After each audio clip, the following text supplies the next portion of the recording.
Good morning, everyone. It's Marla Copal, and I'm here today to just talk about small business again, some of those opportunities that are showing up for some of you, some of those dreams that maybe you're thinking it's time to implement because of the current situation that we all have going on. It's such I'm going to say it's such a crapshoot right now. What's a good decision? What's a bad decision? So if you're choosing to say to yourself, maybe it's time I have my own first line of defense, which would be my business. Now, we'll never know what will or will not shut down in a pandemic like this, but obviously restaurants and some retail stores and those have been compromised. And I'm sad for all those people. People like realtors seem to be doing okay. I was a property manager for years, and I obviously would have stayed in business during this because I'm serving all those people who had a housing need. The thing is I also served those owners that had invested in those properties, that were providing the supply of housing for those that could not own their own. Now, that's just good business. They chose to invest there, maybe rather than the stock market. So when I see people blatantly go out there and say all landlords should forgive, do you know that the average landlord, if you take all the units that exist in the world, yes, you've got big investors, but you've got small mom and pop investment owners.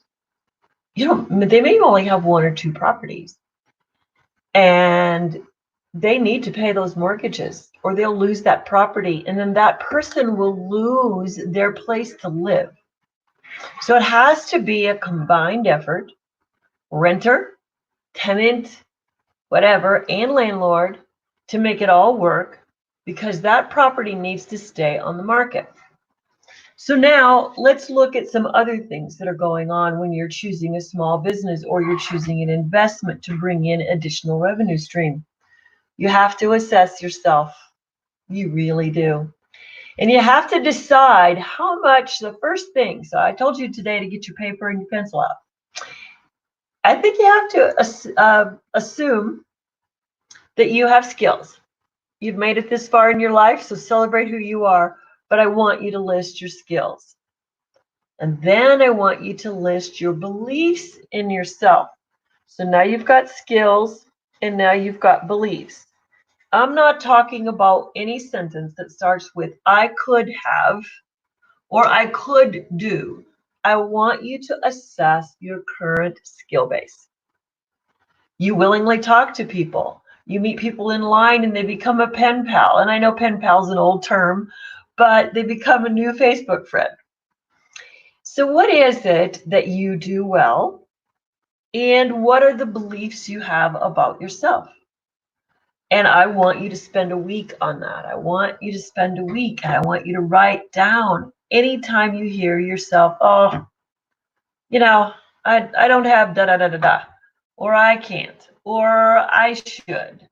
All of those are beat up conversations, and they're all around your belief. Third, once you write those beliefs down, I want you to go to the other side and I want you to say, well, what if I could do this? And I want you to do a stream of consciousness writing. Now you're opening the vessel of you. You're opening who you are, and you're starting to talk to your heart, not your head. The worst thing we can do at certain points in launching something new in our life or taking on an adventure is to listen only to our head. We have to listen to our heart and our gut. There's a whole body alignment here. There's a reason God gave us all of these parts, and all of these parts have a good individual value, but they work better if we're using them all at once.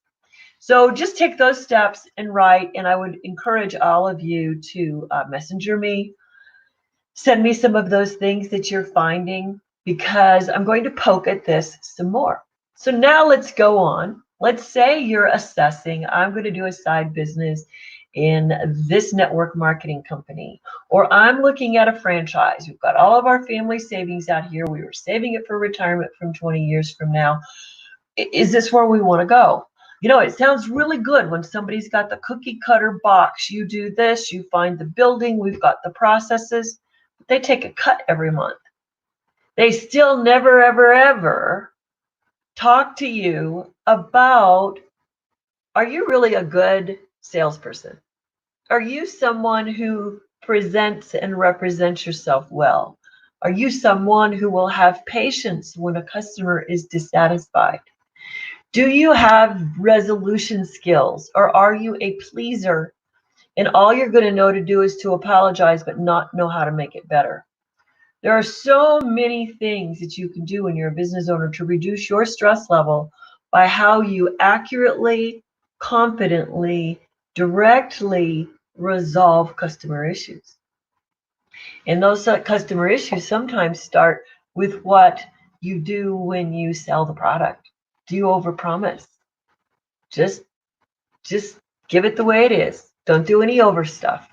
People don't need more. They want what they came to buy. And then lastly, when you're assessing yourself for business, let's go back to that skills-based list you did.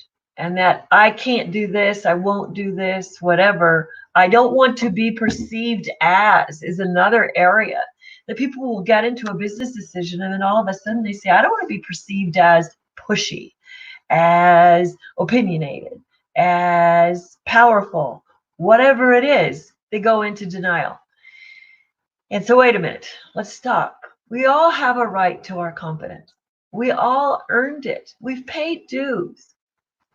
So, why I bring all of this up is many, many, many of you are reassessing your lives, your day to day. Many of you worked and are continuing to work in stressful situations right now where each day you are worried that you might be ill.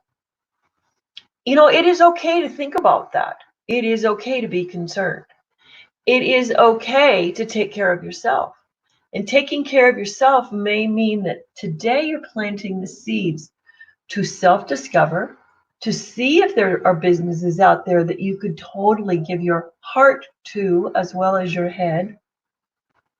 And you may want to give yourself 6 months, a year, but you may want to start putting something into place. So here's some other areas of risk if you're deciding to go into business for yourself. And I'm not picking on any one of these things because this whole field is broad. So today I'm just poking your thinking. I just want to poke your thinking. So if you take on a business, let me ask you, how much validation do you need from those around you that you made a great choice? I got to tell you, people will walk on your dream and walk on your goals before they will support you. Why? Because all of their fears are coming up. Because all of their I can't do this is coming up. So you've got to find new allies. You've got to find people who are strong, people who've done it, people who have pieces of what you could, of education around skills that you're going to need to be a successful business owner. So don't go into business for yourself and then go seek validation. My first business was one of those dreams that I'd had for a long time. It was sat here. And then one day, the person tells me, I don't want to have this business anymore. And my then business partner, potentially person that I was going to match up with, we both said, well, we'll buy it. We'll buy the business. Then we looked at each other and it was like, what did we just do? But we knew the business. We'd run it. We'd managed it. We were there. We knew the potential. We knew the accounts. So we had a knowledge. And I didn't go to my dad to seek validation. I didn't go to my brothers to seek validation. I didn't go to my friends to seek validation. I just went to work and brought more business in the door. So what the interesting there's more stories around that. So what happens that I see in my experience as someone who does do network marketing, but always with a specific focus, that of how can I help my health and therefore help others. If I don't believe in it, I can't do it. That's just it. I know that about myself. I have to be a believer. I can't just throw anything on the wall and hope somebody's going to buy it and let it stick. My heart's in this one. But many people go out and they go to their friends and they'll say, look what I just did. And they don't get the validation they're looking for. And then doubt sets in. So when you're aligning yourself with a team, if you're choosing network marketing, be very, very clear. What quality of leadership do you want? What does leadership look like? Do you have the thought that if they can do it, I can do it? I'm going to tell you to erase that thought right now.